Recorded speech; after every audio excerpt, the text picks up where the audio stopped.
પણ એટલી મોડી વાત કરે, આત્મવિશ્વાસ બિલકુલ નહીં. એક ભાઈ મને મળ્યા, સ્વિમિંગ પુલ પાસે મળ્યા.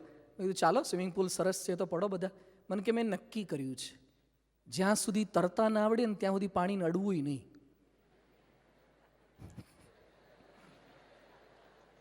એ કે તરતા ના આવડે ને ત્યાં સુધી જોખમ લેવાય જ નહીં. તમે તેલમાં તરવાનું, તેલમાં હવામાં તરવાનું, આ ટેપ પંખા પર સોફા પર બેસીને આમ કરવાનું. તો પાણી પડવું પડે, થોડું પાણી પીવું પડે, ગુલાટિયા ખાવા પડે, નાકમાં ભરાઈ જાય, કાનમાં ભરાઈ જાય, આમ થપકાર ઠપકાર કરવું પડે. આ બધું થાય. It's a part of training. આત્મવિશ્વાસ ગુમાવી બેઠા છે. કોરોનામાં સ્ટેજ પર બેઠેલા બધાને ખબર છે કે કોરોનામાં જેટલા ઓક્સિજનના અભાવે મર્યા ને એના કરતાં આત્મવિશ્વાસના અભાવે વધારે મર્યા છે. વિશ્વાસના અભાવે મરી ગયા. હવે દરેકના ઘરે ચોરી થાય છે. શું તૂટવાથી થાય? બોલો એક સાથે બોલો, શું તૂટવાથી થાય? તોય આપણે ઘરેથી બહાર જઈએ ત્યારે શું મારીને આવીએ છીએ? રોડ પર એક્સિડન્ટમાં ભારતમાં દર વર્ષે 1,60,000 માણસો મરે છે. નીતિન ગડકરીનો આંકડો છે. 1,60,000 માણસો એક્સિડન્ટમાં મરે છે. તો એ નવી નવી ગાડીઓ આપણે છોડાવીએ છીએ કે આપણને વિશ્વાસ છે કે આપણી ગાડીમાં શું નહીં થાય? એક્સિડન્ટ નહીં થાય, આપણું તાળું નહીં તૂટે. અને જેટલા લગ્ન થાય છે એમાંથી ઢગલા બંધ છૂટાછેડા થાય છે. તો તમે બધા શું કરવાના?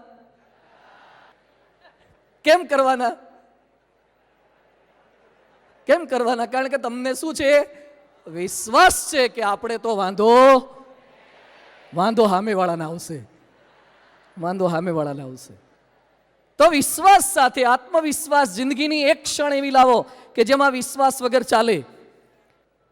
રામાયણનો પ્રસંગ આપણે જાણીએ છીએ ને. રામાયણ જોઈ તમે, એમાં સીતાજી ત્યાં લંકામાં હતા. હવે સંપાતિ ગીધે જોઈને કહી દીધું કે ત્યાં અશોક વાટિકામાં બેઠા છે. એટલે જામવાને બધાને ભેગા કર્યા અને એક વાનરને પૂછે કે ભાઈ આ 100 યોજનનો દરિયો ઓળંગીને ત્યાં સમાચાર આપવા જવાનું. પેલો ગજ કે મારા 10 યોજન લખો. નહીં લખણી કરતા હોય ને, 10 રૂપિયા લખો ને 20 રૂપિયા લખો. પેલો ગવાઈ કે મારા 20 યોજન લખો.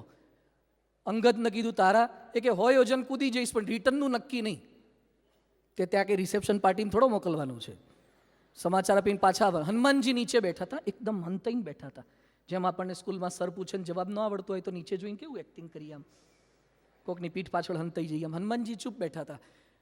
એટલે જામવાને પૂછ્યું, હનુમાન કિમને જલપસી કિમ તૃષ્ણિમ બભુવર, વાય આર યુ સાયલેન્ટ? કેમ ચૂપ બેઠા છો? હનુમાન કે સોરી, નેક્સ્ટ પાસ. નહીં આપણને ગરમ બટાટું આવે ને બાજુ જવા દો, પાસ પાસ.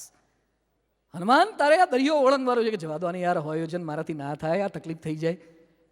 હું ના કૂદી શકું, હું તો ઝાડથી ઝાડ સુધી કૂદી શકું, ડાળીથી ડાળી સુધી કૂદી શકું, દરિયો થોડો કૂદાય. અને એ સમયે રામચરિત માનસમાં ગોસ્વામી તુલસીદાસજીએ લખ્યું છે, રામ કાજ લગી તવ અવતારા, સુનત હી ભયવું પર્વત આકારા. એને ખબર પડી ગઈ કે મારો જન્મ શેના માટે થયો છે, ને પર્વત આકારના હનુમાનજી થઈ ગયા. આજે બધા જ મનમાં 3 વાક્યો દ્રઢ કરીને જજો. હુ એમ આઈ? બોલો મારી સાથે, હુ એમ આઈ? હુઝ એમ આઈ? વાય એમ આઈ? હું કોણ છું? હું કોનો છું? હું શા માટે છું? આ જ્યારે અસ્મિતા દ્રઢ થઈ જશે ને અંદરથી એક પાવર જનરેટ થઈ જશે. ભારતીય દોડવીર મિલ્ખા સિંહ, નામ સાંભળ્યું છે ને? મિલ્ખા સિંહ ભારતનો એવો દોડવીર થઈ ગયો કે જેણે અલગ અલગ કોમ્પિટિશનની અંદર ભારતને 9 જેટલા સુવર્ણ ચંદ્રક અપાયા. 9 જેટલા સુવર્ણ ચંદ્રક અપાયા. અને એમાં 400 મીટરની રેસ એ 47 સેકન્ડમાં જીત્યા છે મિલ્ખા સિંહ. 47 સેકન્ડમાં મિલ્ખા સિંહ જીત્યા છે. અરે પગમાં વાગ્યું, લોહી લુહાણ થઈ ગયા, પરંતુ છોડે બીજા, છોડે સિંહ નહીં. તમારી અંદરનો વિશ્વાસ કેમ ગુમાવી દો છો? વિશ્વાસ એ પેટ્રોલ છે, વિશ્વાસ એ એડીપી છે, વિશ્વાસ એ એટીપી છે, વિશ્વાસ એનર્જી છે. હું કરી જ શકું. એક ઇંગ્લિશ સેન્ટેન્સ બહુ સરસ છે, હું બોલું છું, ધ્યાનથી સાંભળજો. ઇંગ્લિશ આવડે છે ને બધાને? If one can do than I can do. If one can do than I can do. ત્યાં બીજું એક સેન્ટેન્સ લખેલું હતું, if one can't do than I must do. એક જણે નથી કર્યું તો મારે જબરજસ્તી કરવું છે. કોઈ નથી કરી શક્યું એટલે તો મારે ચોક્કસ કરવું છે આત્મવિશ્વાસ સાથે.